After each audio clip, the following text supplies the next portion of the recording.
I just ate a really big pizza. I don't know if this is a good idea to be filming this right now because I'm full.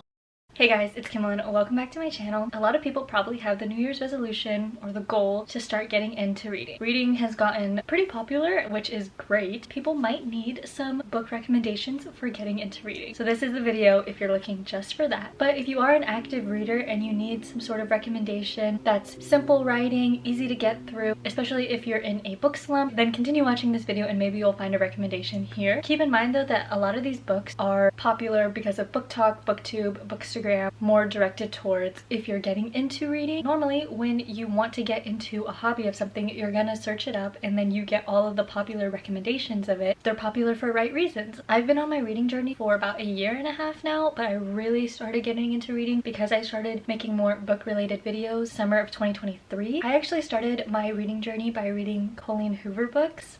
I know. I think everybody kind of started their reading journey with that and thought that she was the best author in the whole entire world. Debatable. I'm not gonna put any Colleen Hoover books in this, but if you want to get into reading, I do think that she is a okay author to get into because her writing, it flies by, but there are better authors and better books to start with, and I will be showing you guys that. And if you've been watching my videos for a little while, then some of these books you will see I've recommended many times on my channel before, but I love these books and I will recommend them till the day that I die. Without further ado, let's get started. The first book, my #1 favorite book of all time. Whenever a friend or anybody asks me for a book recommendation, I always recommend this book, and that is One True Loves by Taylor Jenkins Reid. This couple, Emma and Jesse, they are high school sweethearts. A year into their marriage, Jesse goes on a work trip. He's taking like a helicopter or whatever. The helicopter crashes. He ends up dying. Emma only knows that type of love, high school love, that young love, and it's just like all she's ever really known. Trying to get over that loss is such a huge depressing thing. Eventually she meets somebody else. You just see how that love story plays out, and then they end up getting engaged. As soon as they get engaged or whatever, she gets a call that her husband Jesse is still alive. That's not a spoiler, it's all in the back of the book. It's kind of like a WTF, what do we do now? She has to kind of choose between, and I know that sounds crazy because love triangle tropes people don't really like, but you have to read this book. You have to trust me on it, especially if you have been in a relationship. Read this because it gives you a whole new perspective on love that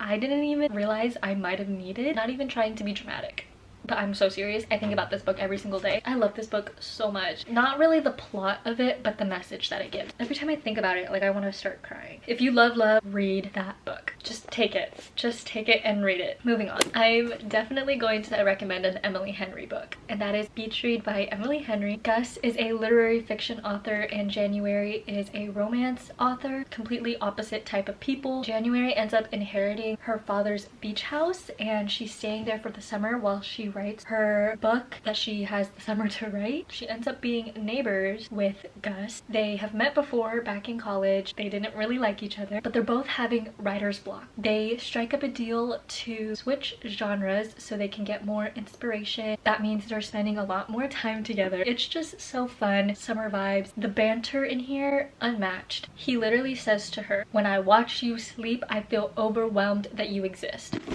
Enough said. The next book is Love and Other Words by Christina Lauren. Look how cute the cover is. Macy is going through the grief of her mom. That happened when she was a lot younger. Her dad ends up buying this lake house, and who's the neighbor? Elliot. They don't really live at the lake house, but they visit every so often. Whenever they do visit, Elliot and Macy are always together, growing up together, best friends, connecting so well, reading together. Oh my god. It is told in 2 different timelines, then and now. Then being when they were younger, growing up together, best friends, and now being, I think 10 or 11 years later. They haven't spoken in 10 or 11 years. You have no idea why. One of those books where when you're reading it, you can just tell these 2 people are meant to be together for life. You just really want to know what made these people separate, their lives being so different now. Love and Other Words, give it a go. If you have watched Gilmore Girls, you are going to love this book. It's When in Rome by Sarah Adams. Amelia is this famous pop star and Anoa is not. He lives in this small town. Amelia is just going through a lot with the fame life and she just needs a break. She's obsessed with Audrey Hepburn, does a whole When in Rome thing. The closest Rome to her is Rome, Kentucky. So she goes on a drive, ends up breaking down her car in front of Noah's yard. Noah's out there like, okay girl, what are you doing here? Get off of my lawn. But she can't, the car is broken. He tries to help her, finds out that the car is not able to be fixed for another 2 weeks. So she's kind of stuck there in that small town. She's enjoying it. They at first don't really like each other. You see their spark rise and realize that they really do like each other so much. A bunch of Gilmore Girls vibes. The next book is The 7-Year Slip by Ashley Poston. This one is so different. If you really want something that's more romance but also has a little bit of aspect of magic in it, here you go. Magical realm type vibes in it. Time travel romance. Clementine and her aunt are really close and her aunt ends up passing away. Her aunt has this apartment. She has always said that this apartment has magical aspects to it. Clementine ends up moving into that apartment. As soon as she walks in, there is this man standing in the kitchen, but he lives 7 years in the past. So whenever she walks into that apartment, she is with him, but he is 7 years in the past and she is 7 years in the future. Whenever she leaves, she's back into reality, but it's not all the time when she walks into the apartment that he's there. You kind of see how that's gonna work, that dynamic of them not being in the same timeline, and how are they gonna work that out. Let me read you a quote. Oh my god, that's really sad. Oh my god, that's really sad. Oh my god. Really? This quote is so sad. I don't even remember reading this, but sometimes the people you loved left you halfway through a story. Sometimes they left you without a goodbye. And sometimes they stayed around in the little ways, in the memory of a musical, in the smell of their perfume, in the sound of the rain, and the itch for adventure, and the yearning for the liminal space between one airport terminal to the next. Hold on, I'm gonna take a picture of this. Oh my god, wait, this book is so sad. I forgot. In the then timeline, when they like leave the apartment, they won't be together, and it's like, will it be the last time they see each other back? Read this book. Okay, so the next book, it's actually a series. I talk about this book one too many times on my channel. I love Lauren Asher. If Lauren Asher has one fan, it is me, and if she has none, then I am dead. I'm recommending the Dreamland Billionaire series. I'm not recommending this if this is your first book getting into reading. For me personally, when I started reading, I didn't want to read really long books because they were intimidating. I wanted to read something short and sweet. These books are long. This one is almost 600 pages, this one is almost 500, and this one is almost 400. But I'm recommending this because they are good books to have once you're a little bit into your reading journey, once you got the hang of reading more. 3-book series that follows 3 brothers, the Kane brothers, and they're billionaires. Their grandfather passed away. Their grandfather owns this place called Dreamland, and it's like a Disneyland. In order for them to get their grandfather's inheritance, they have to each complete a different task that the grandfather gave them. The first book, The Fine Print, follows Rowan and Zara. This was not my favorite book, but I'm telling you, you gotta get through this book in order to get to these. So his task is to become the director of Dreamland. He has to find the weak spots and the strengths of the park and do a renovation. He's like becoming the owner. He meets Zara. She works at Dreamland and she wrote a proposal for a renovation that needs to happen at Dreamland, and Rowan ends up offering her a bigger job than the one that she has at Dreamland. The second one is Terms and Conditions. This follows Declan and Iris, a marriage of convenience. Declan's the boss and Iris is his assistant. Declan's task from his grandfather was to get married and have a baby. Because he is so grumpy and so stone cold, I guess finding love and whatever will make him a little softer. And Iris last minute was just stepping in and was like, I know you the best, I know your schedule, I know everything, because she's his assistant. They end up marrying each other. But Final Offer is my favorite one out of the whole series. This follows Cal and Lana. His task from his grandfather is to spend the summer at the family lake house and then end up selling it. But who owns half of the lake house as well?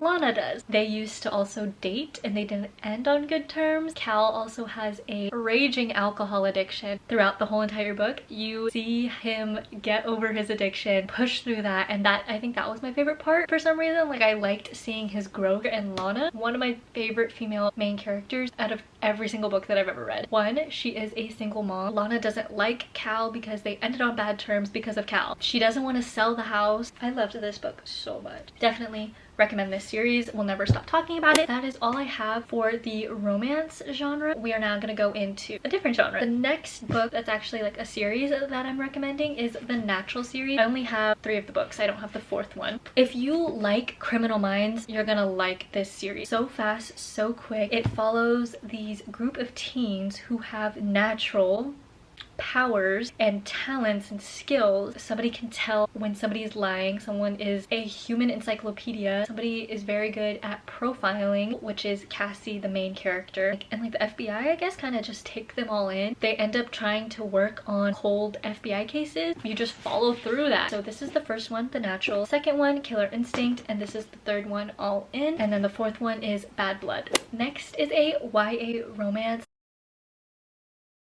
that I actually read recently, even though this was very popular like 4 years ago, and that is A Good Girl's Guide to Murder by Holly Jackson. This is actually a trilogy. Pip, she is doing a school project on a missing person murder that happened years ago in their town, and their town is actually very affected by it. Pip is doing everything she can in her power to prove that the person convicted of murdering Andy years ago is innocent, and it's like you're solving it with like a best friend or something. It's so fun. Girl, my heart was beating out of my chest when I was reading this. Next is 14 Ways to Die by Vincent Ralph. This was actually the 2nd ever mystery book that I've ever read. It is not like the best mystery thriller, but for it being one of my first ones that I've ever read, it really spooked me, and I'm easily spooked. So this follows Jess. Her mom was murdered by the Magpie serial killer 10 years ago, and the mother was the first victim. 10 years later, the killer is still out there. Jess actually ends up applying to this internet reality show. She gets filmed once a week for a whole entire day, and then like people can follow along on that day. Other people in the world get filmed throughout their whole day. I don't know, something weird. She decides to use that as a way to find who killed her mom, and obviously Magpie Man is following along with it and wants to kill her. These chapters are no longer than 4 pages. It goes by so fast. Like the chapters are so short. Okay, the next book is Rock Paper Scissors by Alice Feeney. Whenever somebody asks for a mystery thriller recommendation, I always say this one. This follows a married couple. They're not really doing the best in their relationship. Adam suffers from face blindness, so he has a hard time looking at faces. Amelia is just so tired of not connecting with her husband anymore. Amelia ends up winning this weekend away in Scotland. They get snowed in, but they thought it was just like a perfect way to get away, connect again with their marriage, and try to build that back up. You kind of see all of these lies unfold. The plot twist just got me so good. It had me staring at the wall. One of them is lying, and someone doesn't want them to live a happily ever after. Like, this is one of the books where I really want to reread this knowing everything that I know now. So the next genre is, there's only one book in this because I have not read enough fantasy books to recommend. This one's top notch, and that is Powerless by Lauren Roberts. For me, I have a hard time reading fantasy books. I guess don't really grasp the information as easily. Like, I tend to always reread pages and pages, but this one I was very intimidated by. Wasn't sure how much fantasy there was going to be in it. It was so easy to read and follow. So if I can do it, y'all can do it. It's a world of ordinaries and elites. Elites have these powers, ordinaries obviously don't. Peyton, she is an ordinary, and Kai, he is like a son of a king, and he is an elite. And if you are found as an ordinary, you get killed. She ends up running into Kai and saving him. There's these things called trials that happen every so often, and Peyton gets notified that she actually has to go to the trial because they thought that she was an elite, and she is always in contact with Kai. That whole thing of trying to hide her identity so she doesn't get killed. Yep, it's Hunger Games on steroids, I swear. Okay, then the last genre, dark romance.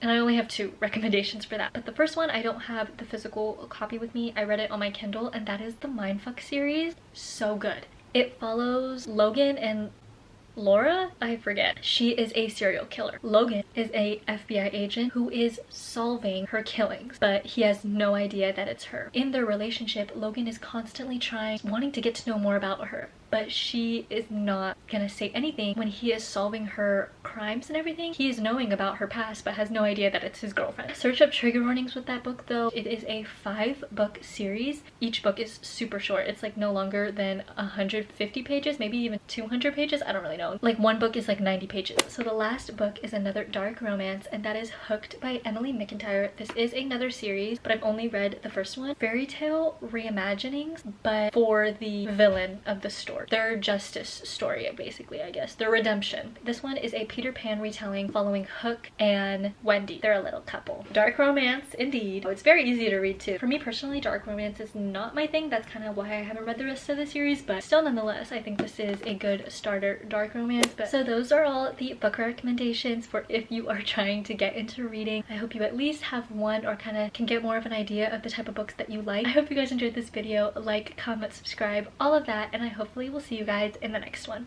Bye!